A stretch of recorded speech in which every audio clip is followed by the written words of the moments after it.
उत्ताल नेपाल रास्ताय जेन जेडरा काठमांडूते जारी curfew social media बंधेर प्रतिबादे नेपालेर जुब समाज संसद भवन चत्वरे जेन जेडদের বিক্ষোভ। আপনাদের জানাবো उत्ताल परिस्थिति नेपाले সেখানে যুব সমাজের তরফে রাস্তায় নেমে চলছে বিক্ষোভ। কাঠমান্ডুতে কারফিউ জারি করা হয়েছে। नेपाले निषिद्ध फेसबुक यूट्यूब सह 26टी सोशल मीडिया संसद भवन चत्वरे जेन जेडদের বিক্ষোভ।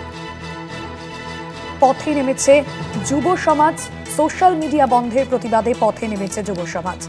नेपाले फेसबुक यूट्यूब एक्स हैंडल सह समस्त धरनेर सोशल मीडिया बंध হয়েছে। সংস্থাগুলির বিরুদ্ধে অভিযোগ তারা নেপাল প্রশাসনের সঙ্গে সরকারিভাবে নথিবদ্ধ হয়নি। 7 দিনের ডেডলাইন দিলেও তা মেনে চলেনি 26টি সোশ্যাল মিডিয়া প্ল্যাটফর্মের একটিও। তাই এই করার সিদ্ধান্ত নেওয়া হয়েছে। সোশ্যাল মিডিয়া নিয়ে সমস্যা নেপালে নতুন নয়। এর আগেও 2020 থেকে বহু পিটিশন জমা পড়েছে লাইসেন্সিং প্ল্যাটফর্মে বিজ্ঞাপন ও কন্টেন্ট প্রচার করার অভিযোগে। যদিও বিরোধীরা বলছেন এই সিদ্ধান্তের পিছনে অন্য উদ্দেশ্য রয়েছে। বিরোধীরা যেন কোনোভাবেই সব মঞ্চকে ব্যবহার করে প্রতিবাদ না জানাতে পারে তা নিশ্চিত করতেই পদক্ষেপ। সোশ্যাল মিডিয়া বন্ধের প্রতিবাদে নেপালের উত্তাল পরিস্থিতি, যুব সমাজের প্রতিবাদ। অরিত্র ঘোষ রয়েছেন প্রতিনিধি সরাসরি নিউজরুম থেকে। অরিত্র, নেপালে এই সোশ্যাল মিডিয়া বন্ধের প্রতিবাদে যুব সমাজ পথে নেমেছে, প্রতিবাদ দেখাচ্ছে। কাঠমান্ডুতেও কারফিউ জারি করা হয়েছে। কি পরিস্থিতি নেপালে? যুব সমাজের ঠিক কি দাবিতে তারা পথে নেমেছে? দেখো, নেপালে সকাল থেকে আজকে যুব সমাজ মূলত জেনজি যারা রয়েছেন, সেই জেনজি সমাজের মানুষ যারা রয়েছেন তারা রাস্তায় নেমেছেন এবং নেপালের যে সংসদ ভবন চত্বর, সেই চত্বরে সকাল থেকে বিক্ষোভ পরিস্থিতি সৃষ্টি হয়েছে এবং প্রচুর যুব সমাজের মানুষ যারা রয়েছেন, যুব সমাজ যারা রয়েছেন তারা পথে নেমেছেন। তাদের দাবি কি? দেখো, মূলত তাদের যেটা দাবি যে গত সেপ্টেম্বরের 4 তারিখে নেপাল সরকারের তরফ থেকে কেপি শর্মা ওলির সরকার, সেই সরকারের তরফ থেকে বেশ কিছু সোশ্যাল মিডিয়া প্ল্যাটফর্ম যেগুলি বন্ধ করে দেওয়া হয়েছে, যার মধ্যে ফেসবুক রয়েছে, হোয়াটসঅ্যাপ রয়েছে, টুইটার রয়েছে, ইনস্টাগ্রাম রয়েছে এবং আরও একাধিক সোশ্যাল মিডিয়া প্ল্যাটফর্ম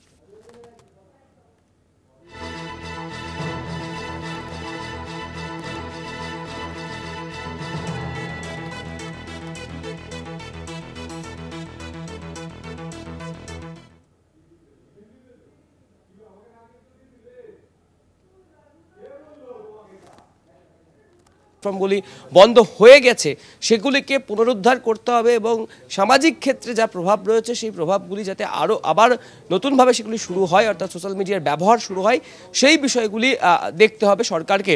এবং দেখো, তাই সেই বিক্ষোভ পরিস্থিতি এতটাই পৌঁছায় যে ছবি আমরা দেখাচ্ছি এক্সক্লুসিভলি কলকাতা টিভিতে, যে প্রচুর মানুষ, কাতারে কাতারে মানুষ সেখানে পৌঁছে যায়। মূলত যুব সমাজের যারা মুখ রয়েছেন তারা যান, নেপাল সরকারের দুর্নীতির বিরুদ্ধেও তাদেরকে প্রতিবাদ করতে দেখা যায় এবং এই পরিস্থিতি সামাল দিতে পুলিশের তরফ থেকে লাঠিচার্জ করা হয় এবং সেই লাঠিচার্জে বেশ কিছু সমর্থক, প্রায় 70 থেকে 80 জন, যেটা নেপাল সূত্রে খবর পাওয়া যাচ্ছে, তারা আহত হয়েছেন।